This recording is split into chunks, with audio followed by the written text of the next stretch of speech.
Buenas noches a todos. Agradeciendo al profesor Fabián Rueda que está con nosotros en esta transmisión. Entonces, muchas gracias y le cedo la palabra para abrir este conversatorio. Bueno, muchas gracias, Víctor, y muchas gracias a la Sociedad Colombiana de Pediatría por la invitación. Me encanta estar en este espacio con este público, con los padres de familia, con colegas profesionales de diferentes especialidades, para hablar de un tema que es, yo pienso que una de las cosas que más nos consultan los padres en los consultorios, no solamente en los consultorios, sino en el ascensor, en la calle, en una fiesta, en cualquier lado, y es la preocupación porque los niños no comen. Entonces, pues quiero empezar el conversatorio eh, con la frase de que tenemos que iniciar bien la alimentación desde, desde el principio. Entonces, alrededor del cuarto a sexto mes de vida, ya la leche materna empieza a tener unos huecos nutricionales que no puede satisfacer las necesidades del niño, y por esto aparece el concepto de la alimentación complementaria, que es básicamente suministrar los alimentos necesarios para que todas las actividades metabólicas del niño se den. La alimentación ha cambiado muchísimo. Nosotros todavía recordamos cómo a algunos niños se les licuaba todo durante el primer año de vida, y ahora tenemos varias estrategias para que estos niños tengan un avance más rápido en lo que es la adquisición de los hábitos de masticación, para que logremos llegar al año de vida ya con una dieta bastante similar al estilo de toda la familia. Todos estos cambios que el niño experimenta, pues obviamente están eh, de acuerdo con una maduración que debe tener el niño, no solamente desde el punto de vista gastrointestinal, para poder asimilar estos nutrientes, sino también desde el punto de vista neurológico, que hace que el niño tenga los elementos necesarios para iniciar ese proceso en el cual el niño percibe esos sabores, el niño va a tomarlos en su boca, va a deglutirlos, y finalmente van a iniciar el proceso de la digestión. Todo esto está empezando alrededor del cuarto mes, cuando ya tenemos 17 semanas de edad después de que el niño nace, en aquellos niños que han nacido después de las 37 semanas de gestación, y empezamos la alimentación complementaria. Al iniciar la alimentación complementaria no quiere decir que vaya la leche materna, y vamos a mencionar bastante el tema de la leche materna, puesto que es el mejor alimento para los bebés. La leche materna sigue siendo hasta el noveno mes aproximadamente el aporte del 70% de las calorías de los niños, y el 30% progresivamente se convierte en 70% de la alimentación complementaria entre el sexto y el noveno mes. Los alimentos que se prefieren para iniciar la alimentación complementaria son los alimentos ricos en hierro, los cereales obviamente naturales, no procesados, las frutas y los vegetales. Entonces, la familia empieza a ofrecer los alimentos nuevos con texturas fáciles de deglutir para el niño alrededor del cuarto a sexto mes. Eso pues obviamente cada niño amerita una evaluación individual, y progresivamente vamos incorporando los alimentos. ¿Qué es lo que nosotros vemos en niños mayorcitos? Que los niños que iniciaron alimentación complementaria con todos los componentes, es decir, las proteínas de origen animal, las proteínas vegetales, los vegetales, las frutas, los cereales, y fueron expuestos a todos estos miembros de la familia de los alimentos, van a tener una alimentación posteriormente bastante exitosa. ¿Cuál es la recomendación para que el niño acepte los alimentos. Entonces, hay que tener en cuenta que los niños solamente conocen el sabor de la leche. Cualquier alimento que nosotros le ofrezcamos va a ser susceptible que el niño lo rechace por sabor, porque él no está acostumbrado.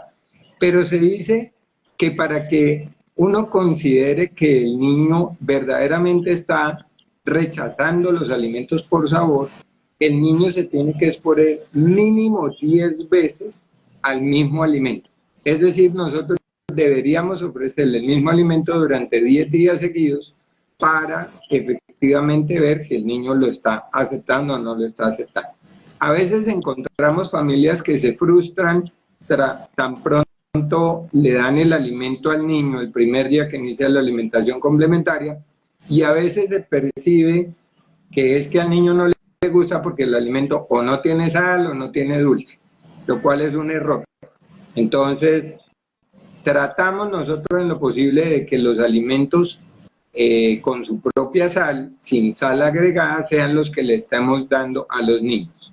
Y la otra recomendación es que nosotros no vamos a usar azúcar, ni miel, ni panela durante los primeros años de vida.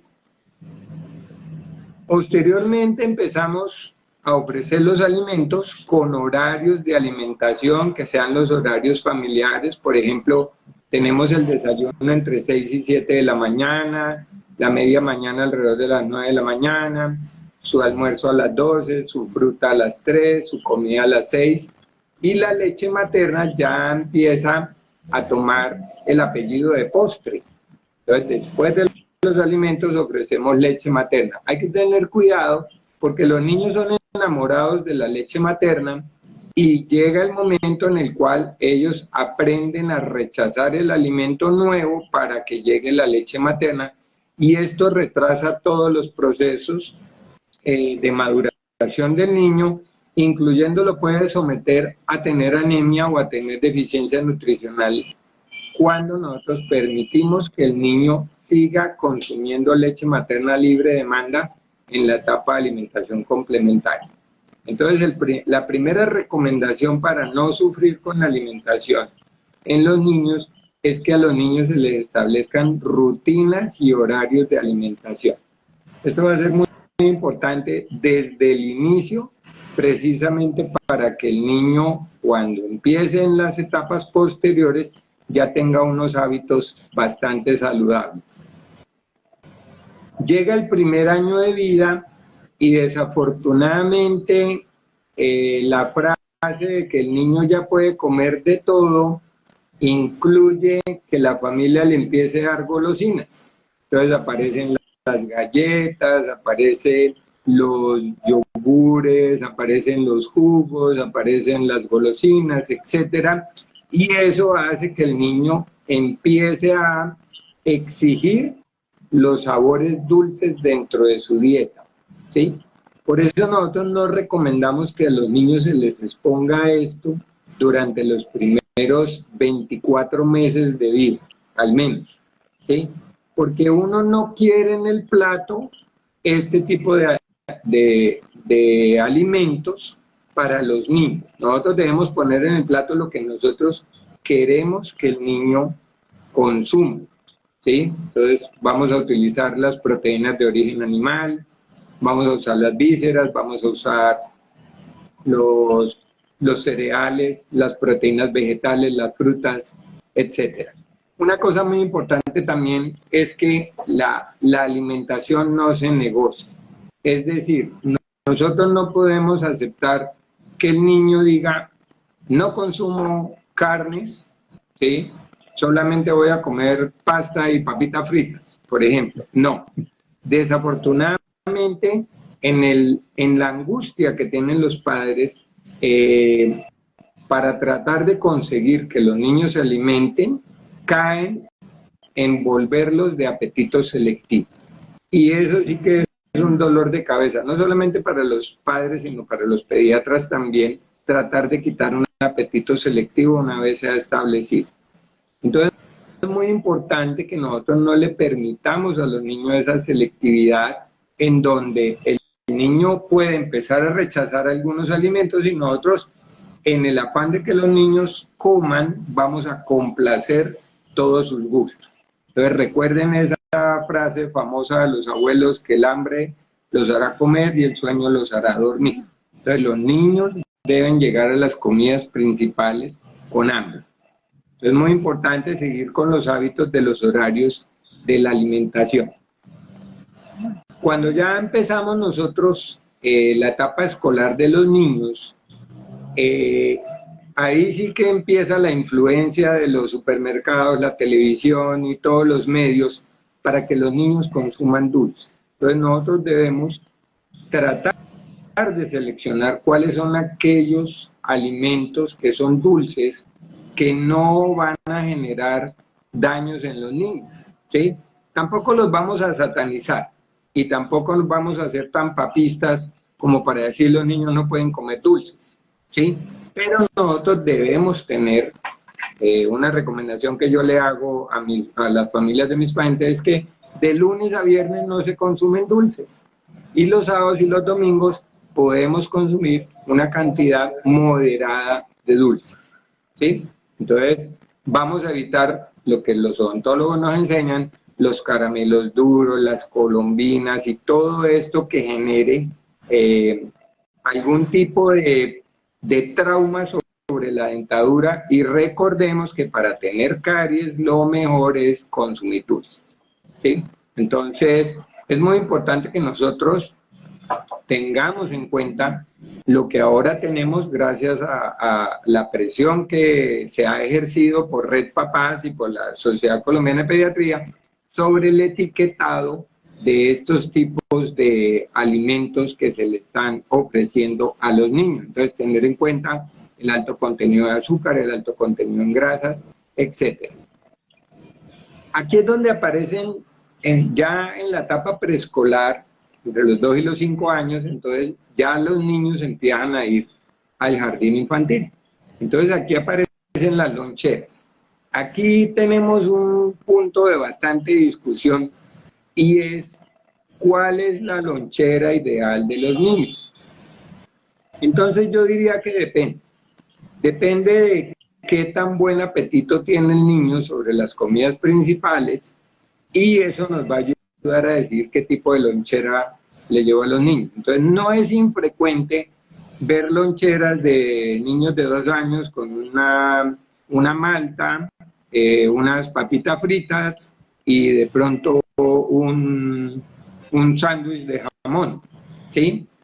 Entonces, si nosotros empezamos a desglosar la cantidad de calorías y componentes que tienen estos elementos, fácilmente vamos a ver que el niño que se come eso a las 9 de la mañana es la 1 de la tarde y todavía no le ha hecho digestión a él.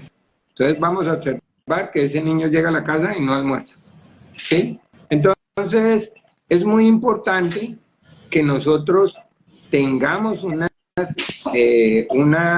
meriendas saludables de los niños que no pueden tener todos los componentes de por ejemplo, un desayuno o un almuerzo. Entonces voy a poner un ejemplo. Una merienda para un niño que coma bien puede ser una ensalada de frutas, un termo con agua y unas galletitas que no lleven crema. Eso podría ser una merienda. ¿Por qué no estoy de acuerdo con los lácteos en la media mañana? Porque es que el lácteo se va a demorar 4 horas en salir del estómago. Eso hace que si yo lo estoy consumiendo a las 9 de la mañana, a la 1 de la tarde yo todavía tenga parte de ese lácteo limitándome el apetito sobre el almuerzo, ¿sí? Entonces, eso por el lado de las loncheras. Ahora, en la media tarde, vamos a necesitar también la fruta, vamos a necesitar el agua, y si es necesario también podríamos dar una galletita o una harina que no tenga crema y no tenga exceso de dulce, ¿sí? Bueno, muy bien, aquí quiero hacer una precisión sobre los consumos de algunas cosas. Entonces, lo primero, los lácteos. Cuando yo consumo más de 400 mililitros de lácteo en el día, se me triplica la posibilidad de tener anemia. Entonces, aquellos niños que se toman un yogur en la mañana o una leche, en la media mañana se toman un yogur, en la media tarde otro yogur y en la noche se toman otro vaso de leche, están en riesgo de tener anemia. Entonces, vamos a limitar los lácteos en este grupo de edad desde el año de vida, lo recomienda la Organización Mundial de la Salud, con máximo 2 lácteos al día. Y ojalá nunca de noche, a pesar de las propagandas de televisión en donde nos invitan a tomar leche antes de dormir, que es una práctica que puede llevar a que los niños tengan reflujo gastroesofágico, ¿sí? Y el reflujo gastroesofágico es una de las causas frecuentes de tos y de empeoramiento de infecciones respiratorias como sinusitis y otitis. Entonces, abordando el tema de las comidas de noche, voy a recomendar que vamos a ubicar la comida 3 horas antes de llevar el niño a dormir. Si el niño va a dormir a las 9 de la noche, lo ideal es que esté comiendo a las 6 de la tarde para ir a dormir con el estómago vacío a las 9 de la noche, para de esa manera evitar el reflujo. Muy bien.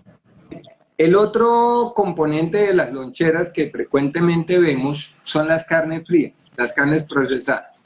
Entonces el sándwich de aquello, la salchicha de aquello, etcétera. Entonces, si bien hay controversia sobre el uso de estos alimentos procesados, que tienen también exceso de sodio y en ocasiones exceso de grasas saturadas, hay una relación entre el consumo de productos cárnicos, de estas carnes procesadas, con el desarrollo de cáncer de colon en las personas adultas. En algunos estudios que ya pues tienen algunos años, se encontraba el límite de consumo de 12 o más carnes procesadas al mes llevan mayor riesgo de que los niños tengan leucemia y tengan cáncer de colon. Entonces, cáncer de colon en la etapa adulta, ¿no? Entonces, como por poner una referencia en número, vuelvo y digo, como dije hace un momento, no vamos a satanizar ninguna de las cosas de las cuales vamos a hablar, pero sí vamos a tener que ponerles un límite. Vuelve y juega lo de los horarios de comidas, ¿no? A veces los niños estudian en la mañana, entran a las 7, salen a las 12, eso genera un buen espacio para que el niño haga los ayunos que necesita tener para que el niño reciba bien los alimentos. Pero ¿qué pasa el fin de semana? El fin de semana el niño le permiten levantarse a las 9 o 10 de la mañana, o hay desayuno, o hay media mañana, o hay almuerzo, pero ahí no caben las 3 comidas. Entonces se genera un desorden de horarios los fines de semana, o cuando los niños estudian en la tarde, permitiéndole dormir hasta tarde, y eso genera que el niño no altere los horarios de comida y obviamente no va a consumir de manera adecuada los alimentos. Muy bien. Avanzo a otro de las cosas, a otro de los mitos que tenemos nosotros respecto a la alimentación infantil, y son los jugos, ¿sí? Entonces les voy a poner un ejemplo. Para un jugo de naranja, yo utilizo 3 naranjas, para un vaso de jugo de naranja. Si yo le ofrezco una naranja a un niño, con una sola naranjita queda lleno. ¿Cuál es el problema del jugo? El problema del jugo es que primero, el metabolismo de la fructosa, que es bastante similar al metabolismo de la glucosa, el metabolismo de la fructosa, cuando yo supero unos límites respecto a la cantidad de fructosa que estoy ingiriendo, el metabolismo final me va a llegar a triglicéridos y a ácido úrico. Entonces, como lo escuchan, el consumir exceso de jugos nos va a llevar a tener triglicéridos altos y va a haber mayor producción de ácido úrico. ¿sí? Pues obviamente aparte de la energía que se puede generar con el metabolismo de la fructosa, que es la que viene en las frutas.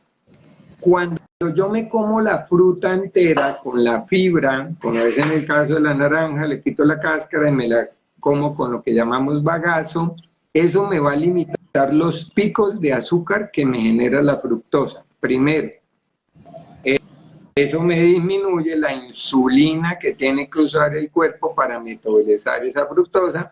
Y segundo, el niño va a tener sensación de saciedad durante corto tiempo, de tal manera que si el niño se come una naranja a las 9 de la mañana, a las 12 del mediodía va a tener el hambre intacto. Entonces, eso respecto a los jugos. Entonces, muy importante que nosotros motivemos a los niños a comer la fruta, no a tomarla en jugo. Y muchísimo menos estos jugos que son ofrecidos en botellas, en cajitas, etcétera, que dicen que tiene pulpa natural, etcétera. No, nosotros debemos es motivar a los niños a comerse la frutica y a tomar agua, ¿sí?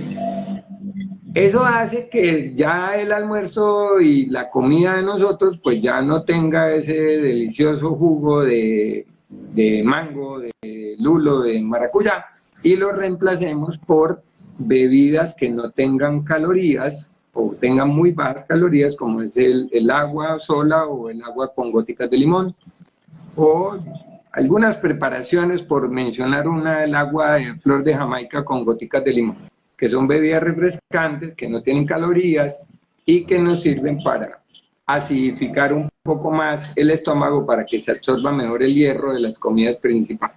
Entonces, voy a mencionar eso de los jugos. Otra controversia que tenemos, las sopas. Cuando nosotros desglosamos nutricionalmente las sopas, vamos a ver que son unos alimentos con exceso de glucosa, son hipercalóricos y que si el niño está acostumbrado a tomarse la sopa antes de comer los sólidos, va a tener llenura fácil. Entonces, aquí viene una frase que muy frecuentemente dicen las abuelas y es, al menos se tomó la sopita. El problema es que la sopita no lleva la proteína se quedó en el seco que el niño no consumió por estarse tomando la sopa. Entonces, ¿cuál es la recomendación? La recomendación es que el niño consuma una dieta balanceada en donde en un seco, en sólido, le vamos a ofrecer la proteína, el cereal y los vegetales. Si yo le doy sopa al niño, ya la dieta se me vuelve con exceso de calorías y se me vuelve con exceso de carbohidratos. Entonces, no es que no nos podamos tomar de vez en cuando una sopa. Sí, lo que no puedo es volverlo rutina porque eso me va a generar dietas hipercalóricas y me va a generar sobrepeso y obesidad en los niños. Entonces, esa es otra recomendación que les quería hacer. Adicionalmente, hay una enfermedad que se nos pasa cuando no la preguntamos de manera adecuada a nosotros los pediatras y a los papás se les vuelve como normal, que es el estreñimiento, ¿sí? Frecuentemente llegan a la consulta las familias de los niños que no consumen bien, especialmente los niños que no quieren desayunar en casa y como por ahí hasta las 9 de la mañana están sintiendo hambre, son niños que frecuentemente están estreñidos, ¿sí? Entonces, para recordar, el ser humano está diseñado para tener hábito intestinal en la mañana, o sea, hacer deposición después del desayuno. ¿Por qué? Porque existe un reflejo cuando está el alimento en el estómago que el colon se empieza a mover. Entonces, ese reflejo se llama reflejo gastrocólico y es lo que nos hace ir al sanitario después de que nosotros consumimos el desayuno. Cuando un niño resiste este reflejo, va a durar con el colon lleno durante todo el día hasta que haga la evacuación Y esto puede generar dolor abdominal, náusea y llenura fácil. Eso hace que los niños no tengan buen apetito. Entonces, cuando yo estoy viendo que un niño tiene llenura fácil, tiene dolor abdominal y aparte de eso, como que el desayuno es la peor comida del día, debo sospechar que el niño tiene estreñimiento. Las deposiciones de los niños deben ser diarias, blandas y lisas como una salchicha, ¿sí? Eso es el término que usamos nosotros para que las familias nos ayuden a identificar cómo es la deposición de los niños. Todas las deposiciones que sean gruesas, duras, que sean difíciles de evacuar o que sean en bolitas son anormales y requieren un tratamiento que puede ser con medicamentos o con modificaciones de la dieta. Volviendo al tema de los lácteos, los niños que consumen más de 2 lácteos al día van a tener más frecuentemente estreñimiento que aquellos que no, ¿sí? Y a estos niños yo recomiendo que las frutas no sean repetitivas con la pera, manzana, guayaba, banano y durazno, porque estas pulpas solubles tienden a producir estreñimiento. Entonces, si ustedes identifican que sus niños tienen estas características que acabo de mencionar, eviten consumir esas frutas de manera seguida y roten las frutas. No es necesario que estos niños se la pasen comiendo pitaya y granadilla, porque a veces nos vamos al otro extremo, sino la rotación de las frutas que tengan cascaritas, que tengan semillas, que tengan trabéculas, y que se coman la fruta entera y que no tomen jugos, ¿sí? Entonces, esto es muy importante también para que los niños tengan un apetito normal. Víctor, no sé si hasta ahí tenemos algunas inquietudes. Pues en el chat no he visto por ahora sí preguntas, pero le propongo lo siguiente. Yo le voy a ir, antes de leer una que nos colocaron, le voy a proponer algunas cosas que son inquietudes normales, que escuchamos todos, tanto pediatras, médicos generales, y que incluso los papás que nos están acompañando probablemente las han hecho. Y usted me dirá si sí o no, y pues brevemente, ¿qué se puede hacer? Antes de empezar con eso, la pregunta que hacen acá es, ¿qué estrategia se podría usar con los niños escolarizados que no son capaces de comer al desayuno? Uno, porque les toca madrugar mucho, o dos, los que ya usted mencionaba que se levantan tarde porque estudian la tarde y los papás pues no dicen no, que ellos lo dejan dormir hasta las 10 de la mañana. Entonces son dos extremos o dos caras de un mismo problema. ¿Qué hacer? Con el que madruga mucho y con el que se levanta tarde. La sensación del hambre es una sensación que está mediada por hormonas, ¿no? O sea, si un niño come a las 6 de la tarde y se levanta a las 5 de la mañana, realmente lleva 11 horas de ayuno. Lo normal y fisiológico es que ese niño ya tenga hambre, ¿sí? Entonces, lo primero que yo haría sería investigar cómo es el hábito intestinal de ese niño, porque estos niños con frecuencia tienen estreñimiento. La otra inquietud respecto a los horarios es, recuerden que los niños en general deben dormir 9 horas, los que están en etapa preescolar, ¿no? Entonces, tratar de respetar el ritmo que tienen las hormonas en el cuerpo de los niños, de tal manera que el niño esté durmiendo por tarde a las 9:30 de la noche, de tal manera que un niño que estudia en la tarde, si se levanta entre 7 y 8 de la mañana, aún alcanza a tener buena digestión para lograr tener su desayuno, su media mañana y su almuerzo en horarios habituales. No dejarlos dormir después de las 8 de la mañana porque realmente se sacrifican horarios de comida y aparte de eso viene el estrés para la familia porque el niño empieza a saltarse comida y generalmente la más problemática es el almuerzo. Listo. Entonces, como le decía, las preguntas sí o no y qué pudiéramos hacer. Primero, una cosa muy común que les dan a los niños pequeñitos son las aguas de ciruela, cebolla, lentejas, para manejar estreñimiento, especialmente de lactantes menores de 6 meses? ¿Sí o no? ¿Y qué recomendación para los papás? Bueno, aquí tenemos controversia porque es que en algunas partes del mundo las instituciones académicas recomiendan, por ejemplo, el agua de ciruela. El problema que yo observo, sí, bien, el agua de ciruela es laxante, pero el problema que observo es que cuando esto se vuelve repetitivo, al niño le estamos estimulando el sabor dulce en la lengua, y cuando ya empecemos la alimentación complementaria, es que con vegetales, por ejemplo, el niño va a empezar, va a tener más frecuentemente rechazo hacia estos alimentos. Definitivamente no se recomienda usar este tipo de laxante. Para eso tenemos medicamentos que tienen sabor neutro y que nos pueden ayudar a resolver estreñimientos. Recordemos que la leche materna no produce estreñimiento respecto al concepto de endurecer la materia fecal del niño, sino que produce días en que el niño no hace deposición, y para ellos no aplica el hecho de pasar 4, 5, 6 días sin hacer deposición. Cuando toman solo leche materna, para ellos no aplica el término de estreñimiento, porque es lo normal. Ok.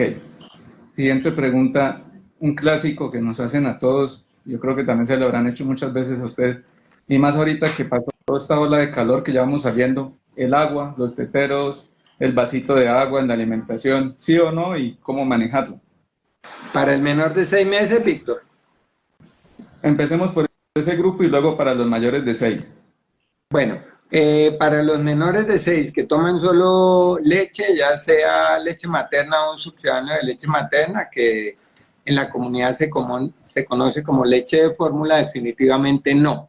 ¿Por qué? El proceso de llevar agua estéril a la boca de un niño es susceptible de errores, y nosotros podemos producirle una infección gastrointestinal a un niño cuando le estamos suministrando agua.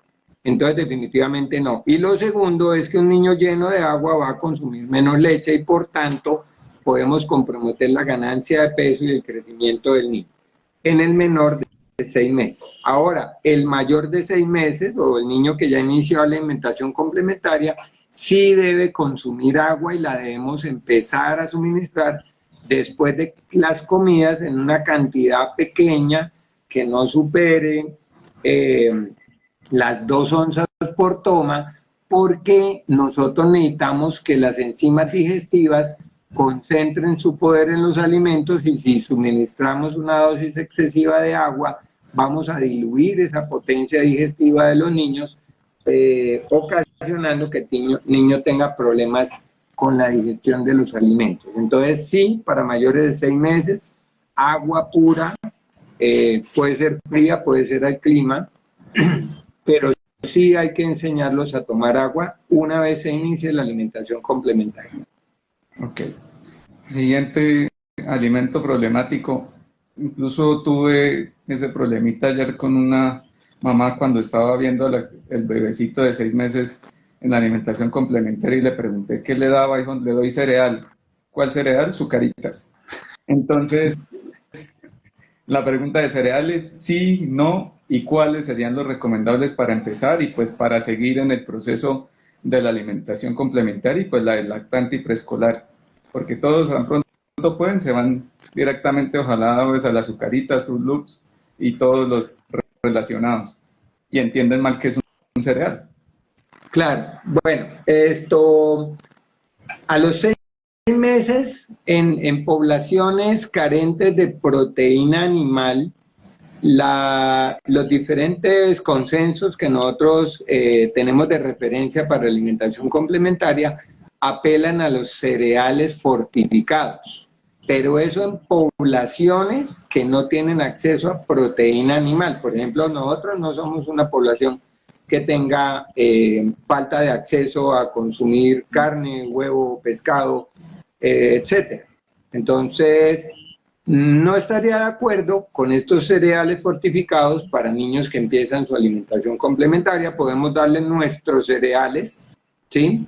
Por ejemplo, preparar avena, preparar cebada, preparar maíz, eh, pasta, arroz, etcétera. Esos también son cereales, ¿sí?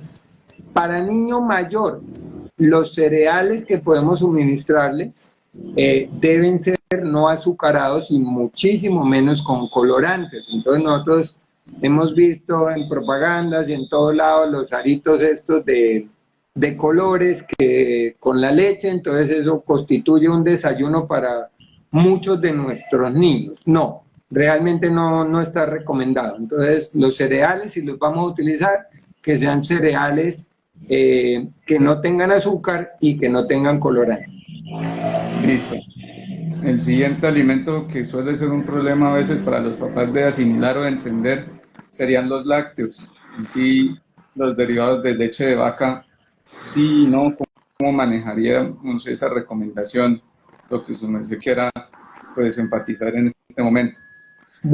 Bueno, todos los consensos que nosotros podemos revisar de unos años para acá realmente ubica la proteína de leche de vaca como el único alimento alergénico que no debemos suministrar en niños menores de 12 meses, ¿sí? Entonces, nosotros tenemos una avalancha de productos lácteos, algunos con publicidad engañosa, desafortunadamente hay que decirlo, en donde nos ofrecen lácteos baby que tienen proteína entera de leche de vaca.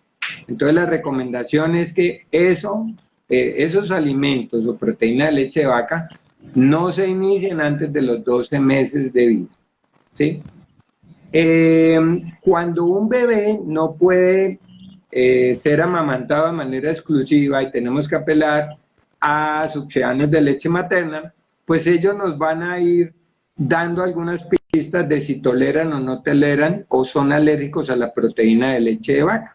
Entonces nosotros de ahí nosotros vamos a ir tomando decisiones sobre si ese niño es apto para que a los 12 meses ya lo enfrentemos con bebidas lácteas. Lo mismo para el queso, el yogur, el cumi, la cuajada, etcétera, cualquiera de ellos. Quiero acá hacer una cuña. Y es que desde el punto de vista comercial también nos han bombardeado con leche de soya, leche de almendra, leche de coco, de muchas que no deben ser llamadas leches, sino bebidas vegetales. Entonces, ojo, la leche no puede ser reemplazada por bebidas vegetales en niños, estoy hablando de este grupo de niños, porque las bebidas vegetales bloquean la absorción de hierro en el tubo digestivo y hace que los niños tengan más frecuentemente anemias y anemias que pueden ser severas, ¿sí? Entonces, no se debe reemplazar la leche en un niño por una bebida de estas vegetales. Ahora, si el niño tiene alergia a la proteína de leche de vaca, pues obviamente el pediatra profesional que está con ese niño debe tomar la decisión de cuál será el tipo de sucedáneo, si es necesario, que se le suministre al niño para suplir esos requerimientos nutricionales que los niños tienen y que deben tomar lácteos para ello. Las dos últimas preguntas. Una es los niños que, bueno, las mamás que tienen la preocupación de cuándo darles los alimentos que pueden producir alergias. Siempre les preocupa el huevo, siempre les preocupa el maní, el pescado, otras frutas cítricas que pueden dar también aparentemente alergia. Entonces, ¿qué recomendación pudiéramos dar sobre ese tipo de alimentos? Perfecto. Bueno, muy bien. Es sorprendente que el siglo pasado todavía se tenía satanizado el huevo, el pescado, el hígado, el maní, el gluten. Y con los estudios de este siglo ya encontramos, por ejemplo, que los niños que consumen huevo, incluso desde los 4 o 5 meses de vida, son los que menos alergia van a tener. Entre más temprano tenga el niño empiece a comer pescado, va a tener menos rinitis alérgica.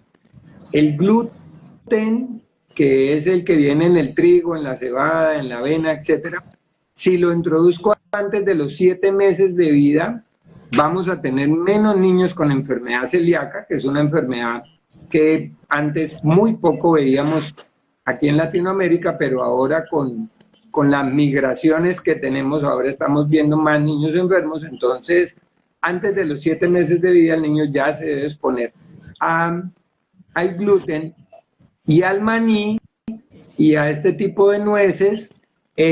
También se recomienda que antes de los 9 meses el niño, en poblaciones donde la proteína del maní constituye una parte fundamental de la dieta, se les empiece a dar antes de los 9 meses en forma de mantequilla de maní. No las nueces completas, porque eso están restringidos para niños mayores de 3 años por el peligro de que el niño se broncoaspire con una de estas nueces. Entonces, realmente, alimentos satanizados en este momento ya no tenemos, ya no debemos promover eso en los niños. Respecto al huevo, quiero aclarar que antes recomendábamos iniciar con la yema y luego con la clara. Esa recomendación ya desapareció. Ya el huevo se puede dar de manera completa en el momento en que inicia la alimentación complementaria. Y el único que sigue con la restricción es la proteína entera de leche de vaca para mayores de 12 meses. Las frutas que pueden producir alergia realmente no tienen prohibición para ser iniciadas en cualquier momento. ¿Qué es lo que yo recomiendo? Como retirar una fruta de la dieta no tiene mucha implicación nutricional porque tengo otras 20 con las cuales la puedo reemplazar, sí no recomiendo que se prueben simultáneamente con los alimentos proteicos. Entonces, por ejemplo, si yo en la semana estoy empezando a probar pescado, trucha, mojarra, que son los pescaditos colombianos que menos metales pesados tienen, como el mercurio, y en la misma semana le pruebo piña y el niño se brota, no supe si fue por piña o pescado y me toca quitarle los dos. Entonces, ¿qué es lo que yo recomiendo? Probemos las proteínas, las fundamentales, y luego empezamos a probar las frutas ácidas. Y la recomendación que todavía aparecen en todos los consensos es que se pruebe un alimento diferente cada 3 días. Listo. La pregunta más difícil para el final, diría yo, que es la de los niños que ya son selectivos. ¿Qué pudiéramos recomendar así al menos en manera inicial para los niños que ya recorrieron mal el camino y son selectivos en grupos de alimentos o en texturas, o las dos? Que aparte que no come casi ningún alimento, solo los come licuados. ¿Qué podemos empezar a hacer con esos niños? Bueno, aquí yo distinguiría 2 niños que son los selectivos por oportunidad y los niños selectivos por hipersensibilidad. El niño que es hipersensible a texturas requiere un manejo multidisciplinario. O sea, aquí nos ayuda terapia fonoaudiológica, terapia ocupacional, nos ayuda la nutricionista, nos ayuda el gastroenterólogo. Es bastante complejo los niños que tienen selectividad con hipersensibilidad. El niño selectivo por oportunidad es el niño que logró arrodillar a la familia para que le complazca sus gustos. Entonces, ¿qué recomiendo yo? Hay que, primero, pues obviamente hay que hacer una valoración pediátrica del niño, tomar algunos exámenes, vigilar las deficiencias nutricionales, etcétera, dar los suplementos que requiera el niño. No es darle multivitamínicos ahí como caigan, sino hay que definir cuáles son los nutrientes que le hacen falta al niño y posteriormente dejarlo con una dieta que le restrinja algunas calorías, sobre todo en la media mañana y la media tarde, de tal manera que el niño solamente tenga acceso a fruta y agüita en la media mañana y a fruta y agüita en la media tarde, y los hace llegar con muchísima hambre a las comidas principales. Las comidas principales deben tener su proteína, su cereal o su carbohidrato y los vegetales, ¿sí? Y obviamente, como nos enseña el doctor Juan Fernando Gómez, el gran maestro de puericultura, es fray ejemplo, es el mejor profesor. Si el papá se sienta con su pedazo de carne, su arroz y sus vegetales y el niño ve que todos están comiendo igual, es más fácil. Entonces, esa sería la recomendación para el niño que es un niño con apetito selectivo por oportunidad. Bueno, muchísimas gracias, profesor Fabián, por las explicaciones y todo el conocimiento que nos aportó en esta sesión. No vi en los comentarios que hubieran más preguntas por el momento, entonces agradecemos también la participación de todas las personas que se conectaron. Esta grabación de esta sesión de live de Crianza y Salud va a quedar también acá en la página de Instagram para todas las personas. Se pueden compartir a todos los que no hayan visto y pues esperamos que nos puedan acompañar en una siguiente sesión. Muchísimas gracias a todos. Buenas noches. Muchas gracias, Víctor. Gracias a todos.